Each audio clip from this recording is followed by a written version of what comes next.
Salut les amis. Écoutez, je suis de retour dans les bois avec mon petit micro. Et finalement, je me prends au jeu parce que le milieu est assez propice à la réflexion. Alors, je reviens sur quelques points et sur quelques reproches qu'on pourrait me faire ou qu'on m'a fait déjà sur mon précédent audio, mon premier audio, un petit peu philosophique, un petit peu religieux, où je remets un peu à plat l'état du monde avec ma vision. Voilà, je pense que c'est une vision de bon sens. Je pense que c'est une vision qui devrait s'imposer à chacun d'entre nous, puisque voilà, moi je pars de moins que de la foi, je pars d'une réflexion intellectuelle en fait, et d'une découverte, d'une certitude, celle qui me dit haut et fort, avec un gros voyant rouge, qu'il est impossible, totalement impossible, que l'Immaculée Conception, la Trinité, le Verbe incarné, Jésus, Fils de Dieu, Dieu, que l'acte créateur, cela sorte d'un cerveau humain, que ce soit une invention humaine. Voilà. Il est impossible que les évangiles, que les actes des apôtres, que saint Paul ne disent pas la vérité. C'est impossible. Ça ne peut pas ne pas être la vérité. Voilà. Vous relisez ces textes, hein, on entend des critiques au sujet des Écritures. Voilà, oui, c'est un livre, voilà, c'est intéressant. Alors ça émane souvent de gens qui n'ont jamais lu, jamais ouvert un évangile, une Bible, voilà, qui vont vous sortir une série de lieux communs sur ce que c'est que l'évangile. Donc voilà, je voudrais faire taire tous ces gens, toutes ces personnes qui vont la ramener avec leurs fraises voilà, ésotériques et autres, et me dire que les évangiles, ça vaut bien un autre bouquin ésotérique. Voilà. Ce sont souvent des gens qui n'ont jamais lu ni les évangiles, ni même les autres livres ésotériques d'ailleurs, quels qu'ils soient, qui se cantonnent à Marc Lévy ou Michel Onfray. Voilà, Michel Onfray qui a ses qualités, hein. Je pourrais en parler de Michel Onfray parce que c'est très amusant d'avoir ça comme philosophe. Aujourd'hui, on a les philosophes qu'on mérite, hein. C'est un type qui vous sort un traité d'athéologie, donc un petit fascicule d'à peine 100 pages pour vous expliquer que Dieu n'existe pas, que tout ça ce sont des constructions humaines, et qui étaye son propos uniquement sur des exemples, une vision anthropologique, une vision humaniste de ce qu'est Dieu, voilà, en fonction de nos envies, nos passions, mais pas du tout de ce qu'il est réellement, c'est pas du tout une vision philosophique de ce qu'est Dieu. Voilà. Je veux bien mettre ainsi et poser la question, si Dieu existe, qu'est-il nécessairement, hein? C'est Aristote qui répond à ça, mais d'une façon scientifique. Si Dieu existe, c'est l'être premier, c'est le principe, c'est le principe créateur, celui au-delà duquel on ne peut pas remonter. C'est un axiome philosophique. Nous sommes des créateurs, des créatifs si vous voulez, mais nous créons toujours à partir d'une matière, de quelque chose. Voilà, si Dieu existe, je veux bien maintenir mon si, il est nécessairement un être premier unique. Il n'y a pas d'antériorité à Dieu, il n'y a pas de créateur à Dieu. La question de qui a créé Dieu n'a pas de sens. Voilà. La question du pourquoi Dieu crée, eh bien, philosophiquement, la réponse, elle est claire, hein. C'est un acte qui est à comprendre dans une gratuité totale. Et la gratuité, ça s'inscrit dans ce qu'on appelle l'amour, mais pas du tout l'amour galvaudé du chocolat. Voilà. Voilà, le mot amour, c'est un mot analogique. On peut aimer le chocolat comme on peut aimer sauter en parachute, comme on peut aimer son ami, ou son époux, ou son épouse, ou son enfant. Voilà, c'est pas un amour de même nature. Il y a plusieurs degrés, on va dire. C'est la même sensation, puisque ça ça évoque quelque chose de sensible en nous, mais au-delà du sensible, il y a du spirituel. On grandit dans l'amour. C'est comme la liberté, on grandit dans la liberté, on grandit dans l'amour. On veut aimer et on veut aller toujours plus loin dans l'amour. Voilà. Seulement, on se rend bien compte que on ne grandit pas dans l'amour du chocolat. Voilà, grandir dans l'amour du chocolat, ça n'a pas de sens. Ou grandir dans l'amour du parachutisme ou du wingsuit, voilà, ça relève que de la passion. Et puis en général, ça finit par être mortel. Mais pas au sens de mourir pour celui qu'on aime. Hein. C'est mortel par connerie, voilà. Par bêtise. On finit par aller trop près d'une paroi et pof, on se crache. Tandis que voilà, grandir dans l'amour de l'autre et du prochain, on se rend bien compte que ça relève d'un domaine qui est autre, qui est spirituel. On ne grandit pas dans l'amour de son chien, là, même si j'ai mon chien là, qui se balade avec moi. Là. On est au milieu des bois. J'aime beaucoup mon chien, mais je ne grandis pas dans l'amour de mon chien comme je grandis dans l'amour de mon épouse, ma femme. Voilà, celle avec qui moi j'ai la chance de ne faire qu'une seule chair. Enfin, j'espère, on essaye. Voilà, c'est pas facile hein, tous les jours, mais malgré toutes nos petites blessures, malgré nos déchirures humaines, on grandit dans l'amour. Voilà, tout ça pour vous dire, j'en reviens à mon propos initial en fait, qu'il est, à mon avis, complètement impossible que l'Immaculée Conception sorte du cerveau de quelques évêques ou voire de Bernadette Soubirous à Lourdes. Voilà, quand elle voit cette belle dame, elle lui dit qui es-tu et la belle dame répond je suis l'Immaculée Conception et c'est un tout nouveau dogme et les chrétiens ne sont pas encore préparés à cette appellation et elle arrive et dit oh elle a dit je suis l'Immaculée Conception. Puis la petite Bernadette elle n'a aucune idée de ce que ça veut dire. Hein. Et elle vous répète ça comme ça, je suis l'Immaculée Conception. Voilà. J'ai pu en toucher un ou deux mots dans l'audio précédent. Mais c'est peut-être le centre de mon audio, d'ailleurs, c'est ce que je voulais dire. Et c'est enrobé de plein de paroles, de plein de choses. Parce que l'Immaculée Conception est réellement au centre de nos vies, puisque c'est au centre de l'acte créateur. C'est quelque chose de fondamental. Et ça ne peut pas sortir du cerveau malade, comme dirait l'autre journaliste, là, sur je ne sais plus quoi, quelle radio, je crois que c'est France Inter, hein, Cohen, le cerveau malade. Ça ne peut pas sortir d'un cerveau malade. C'est pas possible. Ça vient forcément d'en haut. C'est au-delà d'un concept humain. C'est quelque chose qui relève d'une vérité fondamentale. Quand on s'arrête sur chaque seconde de notre vie passée, on se rend compte qu'elle contient l'éternité. Quoi. Il suffit de regarder la nature, de regarder le ciel. Toute l'éternité, toute la paix du monde est contenue dans chaque instant. Chaque instant est une porte vers l'éternité et on se rend compte que chaque instant, cette paix, c'est l'Immaculée Conception. Hein, mon chien? Regarde, il arrive, là, il se balade autour de moi, parce que je me suis posé sur un petit carré de mousse dans un bois, c'est magnifique. Voilà, je suis à l'ombre et j'écoute les oiseaux. Voilà, je vous parlais de l'Immaculée Conception, et je vous disais que c'est forcément quelque chose qui vient d'en haut, forcément. Ça peut pas ne pas être. Il suffit de contempler, il suffit de regarder, il suffit de s'arrêter 5 minutes. Hein. C'est pas de l'imaginaire. Vous avez quelque chose d'éternel sous vos yeux, dans votre regard, sous votre vision. Tout simple, il vous suffit d'ouvrir les yeux, les gens. Voilà, tout n'est pas que matériel. Vous êtes un élément matériel plongé dans un univers spirituel et éternel. Et il est là, il est à votre portée. Alors, évidemment, pour le percevoir, il faut lever le nez de son smartphone. C'est pas dans mon smartphone et sur internet que je vais trouver l'éternité. Voilà. J'aurai peut-être des éléments de réponse si je regarde les bonnes vidéos, les bons YouTube. Si je me contente de regarder les retransmissions YouTube des médias mainstream, c'est sûr que ça va pas m'apporter à voir l'éternité. C'est pas ça qui va me pousser à comprendre ce que peut être Dieu dans ma vie, ou l'acte créateur éternel. Voilà. L'acte créateur qui crée actuellement, qui est en train de créer. Ouais.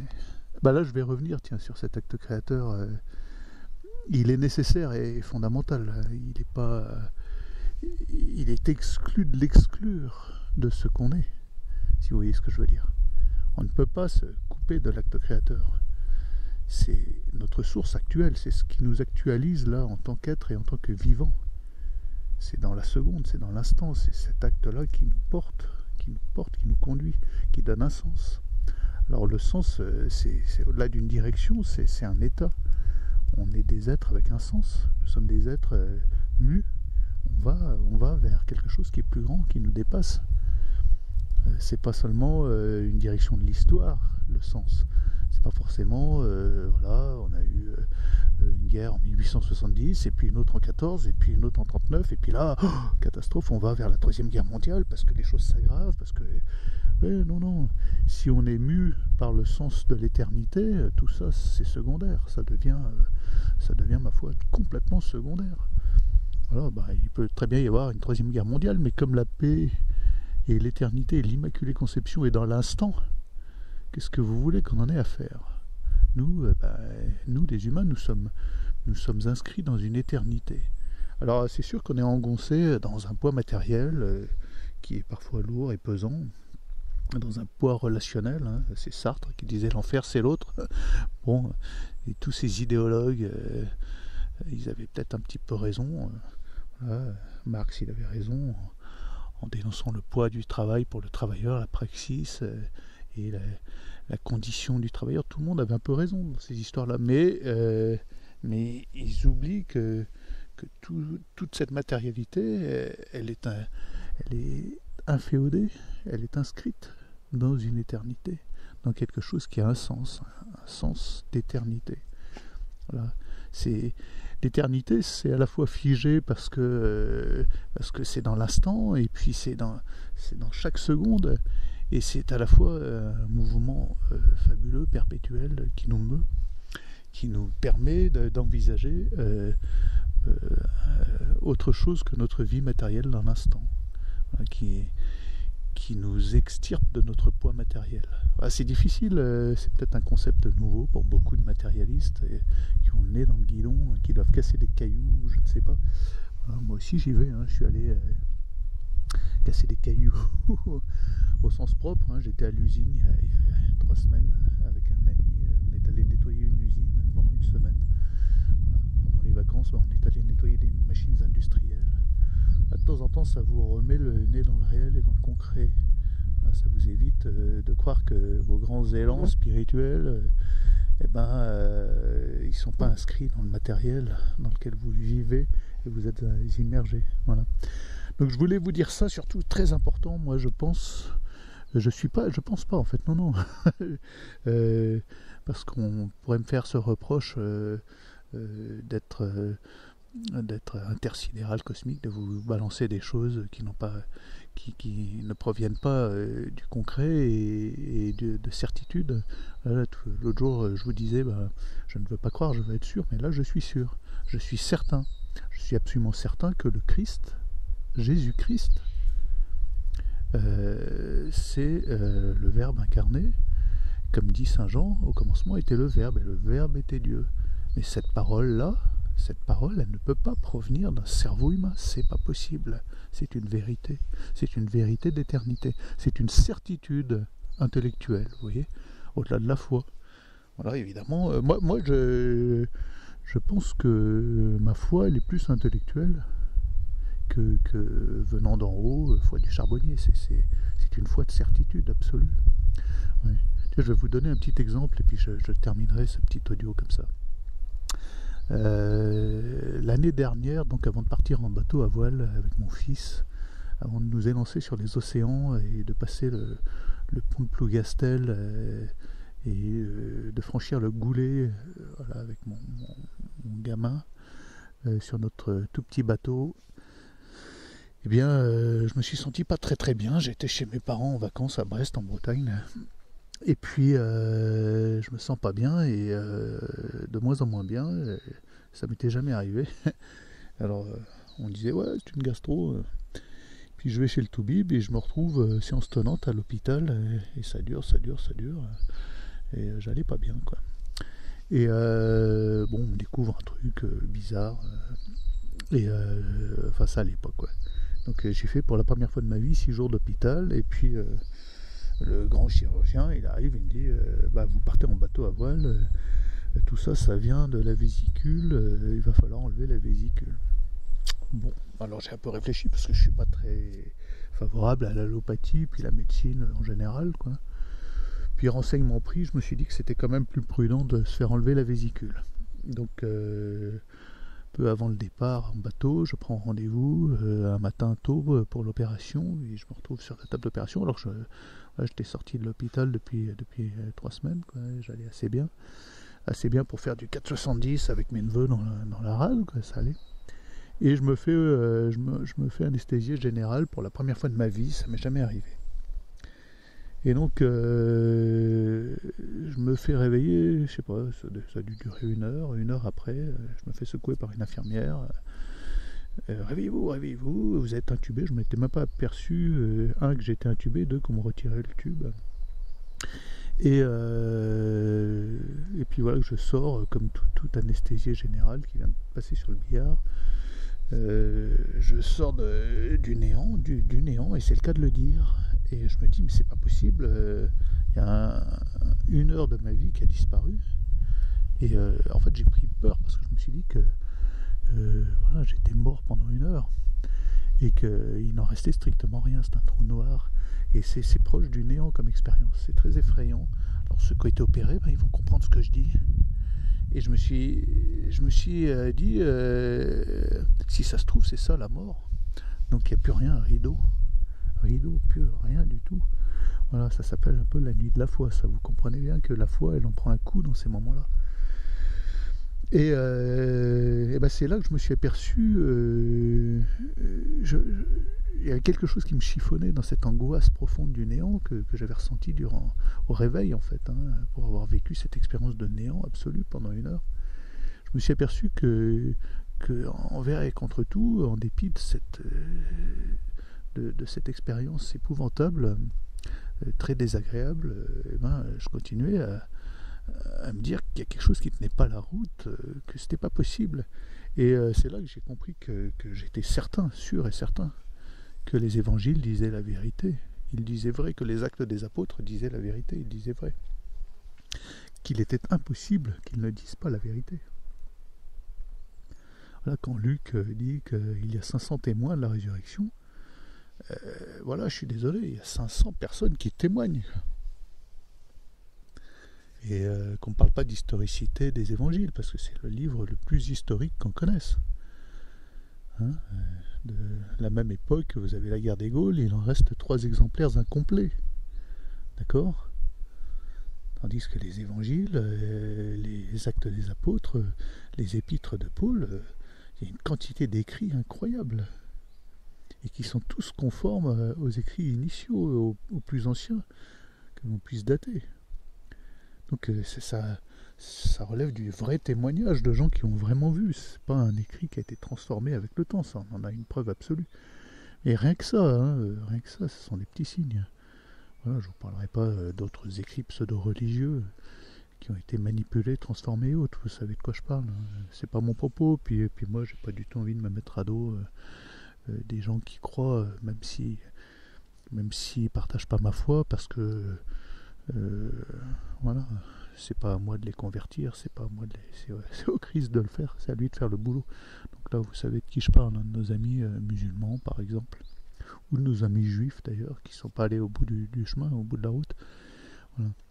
Ah, ça c'est un autre débat. Et voilà, moi je pense que dans la mesure où on se tourne vers son créateur, hein, que ce soit par éducation religieuse ou autre, mais si on le fait avec un cœur ouvert, eh bien, voilà, c'était un peu la magie de Vatican II. Alors là, je vais faire hurler tous les intégristes, hein, qui vont dire « Ouais, il se réfère à Vatican II, oui, oui. » Mais ça, c'est un autre sujet aussi. Il y a plein d'autres sujets, là, j'ouvre des portes. Moi, je suis un enfant de Vatican II, j'ai 52 ans.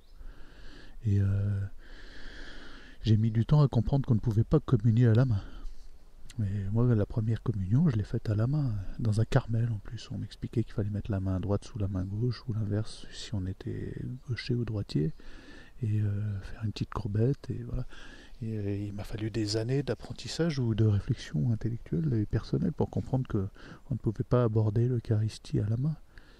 Voilà. Que c'était quelque chose qui ne se faisait pas, qui ne pouvait pas se faire, qui n'était pas concevable.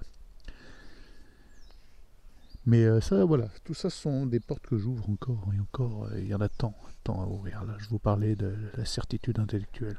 La certitude intellectuelle. Et tout ça pour finir, ouais, je dis que je finis, puis je continue en fait. Le sujet est tellement vaste. Et puis je suis tellement bien là, sur mon petit carré de mousse.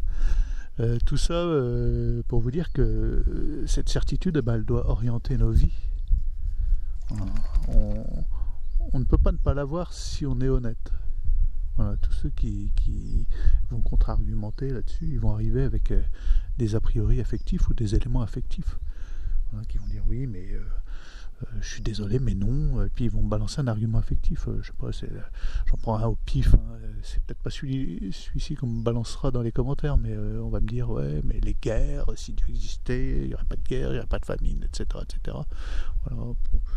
Je ne vais pas vous emmerder avec le libre arbitre. Hein. Tout ça aussi, ce sont des portes qu'on ouvre sur d'autres sujets, voilà, sur des débats. Mais voilà, on a la planète qu'on mérite. Hein. On a les présidents de la République qu'on mérite. Vive la République, c'est ça. Non, non, j'en suis pas encore là. On a l'état du monde qu'on mérite, nous les humains, parce que moi je vous ferai remarquer, je vous rétorquerai tous les gens qui viendront avec leurs arguments affectifs, que l'état du monde, il est essentiellement lié à un rejet, à un refus de l'acte créateur, à une tentative d'exclure la paternité divine de nos vies. C'est ça qui plonge le monde dans un état pas possible. C'est ça qui crée des guerres et c'est ça qui crée des tensions, c'est ça qui crée du malheur. C'est tout. Voilà.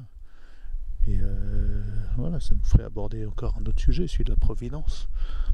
Vous seriez dans un état réceptif, vous vivriez tous de la providence. Même mieux que ça. Vous ne vivriez pas de la providence, vous vivriez la providence. Voilà, je ne sais pas si vous voyez un peu la nuance. Bon allez, sur ce, je vous laisse les amis, et puis je vous laisse méditer mes paroles. Voilà. Puis je vous attends dans les commentaires si ça vous plaît de venir me chatouiller, il n'y a pas de problème. Moi je suis ouvert à la discussion. Par contre, la seule chose que je vous demande, c'est de le faire dans le respect et pas d'insultes. Et puis surtout surveillez votre orthographe parce que j'ai horreur des commentaires cousus de fautes d'orthographe. Voilà. Allez, bisous, amitié et tout ça.